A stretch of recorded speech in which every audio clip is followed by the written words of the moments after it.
What's going on, everyone? So the San Antonio Spurs, lots of reports that they want stars. Right? There was talks about if they miss out on Kevin Durant, they may make a push for Jaylen Brown or Giannis Antetokounmpo. Supposedly, Boston isn't, against trading Jaylen Brown. Problem is like, what would that return be? What would it cost to go get a Jaylen Brown? If you have to sell the farm for Jaylen Brown, I don't know. I don't know if you do it. The other thing you got to keep in mind, if the Spurs were to trade for a Jaylen Brown or a Giannis, you're all in at that point, right? So you're like Stephon Castle, Dylan Harper, all these guys, you don't have time to wait around for them to develop, right? So now you're selling everything. Right? Because you're all in to try to win a championship. Because you can't spend 3 years after you go get a Jaylen Brown or a Giannis and have De'Aaron Fox, Victor Wembanyama, and a Jaylen Brown or Giannis Antetokounmpo and just wait around for 3 years for guys to develop. No, you're all in. You're a contender. Go win an NBA championship. Right? So that's something you have to keep in mind too. And that's where I really want to kind of talk about in this video. Like, is it even worth it for the Spurs? Right? Spurs ended up getting Carter Bryant, which I didn't know if they would actually be able to get him. He was one of the guys that I talked about very heavily for the Spurs to land. They ended up landing him. I think that's huge. I think he's a guy that has, again, all the upside in the world as far as a 3-and-D wing. I think worst case, he's like, like an OG type. I think best case, he could potentially be a Kawhi Leonard type. You never know, right? I'm not going to put a limitation on a young man. I mean, Kawhi wasn't thought to be Kawhi at that time, right? Indiana, if I'm not mistaken, didn't Indiana draft Kawhi and traded him, right? So, like, that's the thing is that, like, you look at kind of this roster, and it's like, man, yes, they're going to have to make decisions at some point with Dylan Harper, De'Aaron Fox, and Stephon Castle. I don't think they necessarily need to make that decision right now, but it is something that they're going to have to decide, right? I just don't think all three are going to be able to be in your starting lineup, right? I think you need better balance. And then also, Carter Bryant, right? I think, yes, he could play the 4, but ideally you probably want him at the 3 for the sides, go get another big man. Right? I look at this Spurs team and I'm like, it's very clear what this team needs, and you're going to have to make some decisions, but you can be patient. You can let things develop. If that opportunistic trade happens, then yeah, sure, make that opportunistic trade. But unless that happens, I don't think that you should, jump the gun. Also with like Giannis, who knows if he actually becomes available. Now, there are reports that he will be. There are reports that, hey, he's going to give Milwaukee some time, let them kind of figure some stuff out. And if they're unable to figure anything out, then he's going to ask to be traded.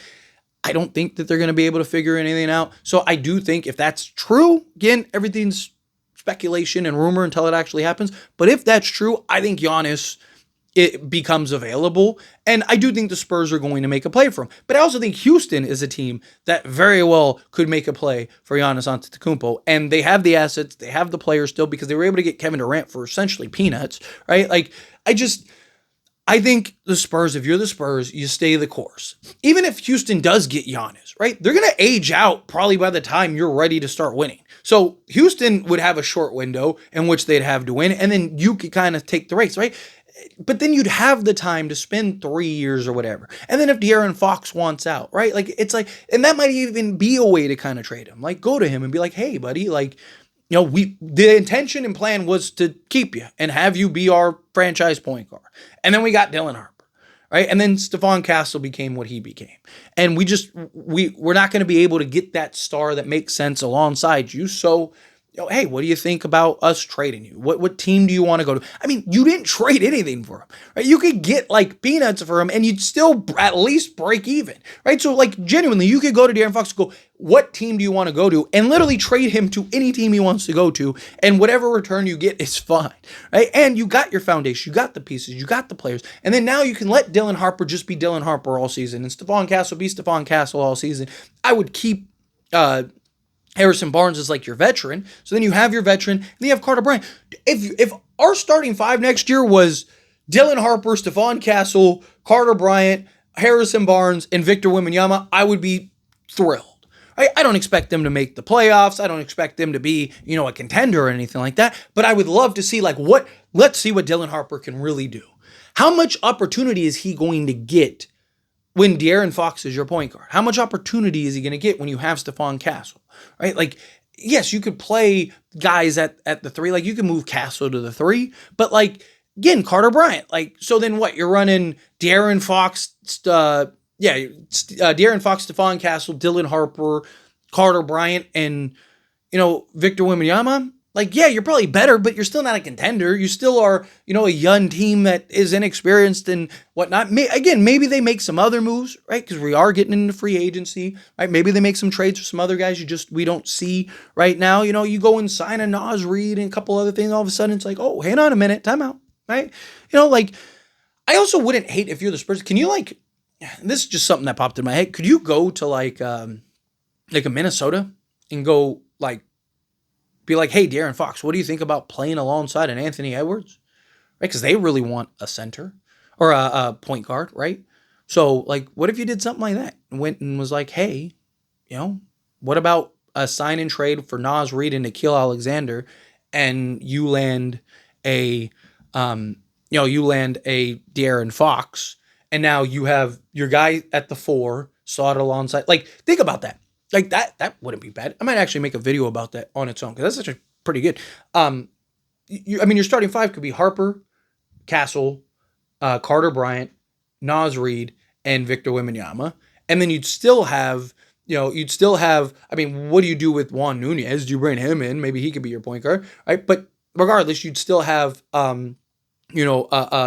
a Nickeil Alexander-Walker. You'd have Julian Champagnie. Go get a backup center, right? Because you still need a backup center, in my opinion. But Nas Reed could also play the center. I think you'd be fine. Oh, and you have Harrison Barnes still, right? So Harrison Barnes. So you have Harrison Barnes that could be your backup and Sohan. Look at this. We have there's 6 guys off the bench, right? So Sohan could be your backup. So you could have Sohan be your backup 4, Barnes be your backup 3, with Julian Champagnie and Nickeil Alexander-Walker as your other 2s and 3s, right? And then go get a center and you're golden, right? You're perfect, because you also might not need a backup point guard because you'd have Dylan Harper, Stephon Castle you could always keep one of them on the court at all times. But I probably would like to go get a guy, maybe even keep Chris Paul at that point, right? Especially if you get off of De'Aaron Fox, right? There's questions about that, but my point is that I think if anything, you stay the course, go get some key vets, get some key pieces. Can you get kind of some, like I said, a Nas Reed? Can you sign a Nas Reed, right? Get a foundation piece, get a piece that, there you go, boom, here, now you're in business, right? And kind of get players that make sense for now and the future, solve key position needs, right? A Nas Reed solves a position need, right? Solves your 4 spot. Now you have Carter Bryant as your 3. Right, keep Harrison Barnes as a development, or not a developer. There we go, a guy that can be your developer for these young guys, right? I don't hate the idea. I'd also really like to keep Chris Paul just because you got Dylan Harper now and help him kind of see the court and the vision better. Just kind of a thought, but again, stay the course, be patient. That's my opinion. But anyway, as always, this is a discussion. Pass question on you. Let me know your thoughts and opinions down in the comments. Do you agree? Disagree? Mix in the middle? How do you feel about it? That being said, let me know down in the comments. Make sure to like the video, subscribe to the channel. See you guys all in the next one.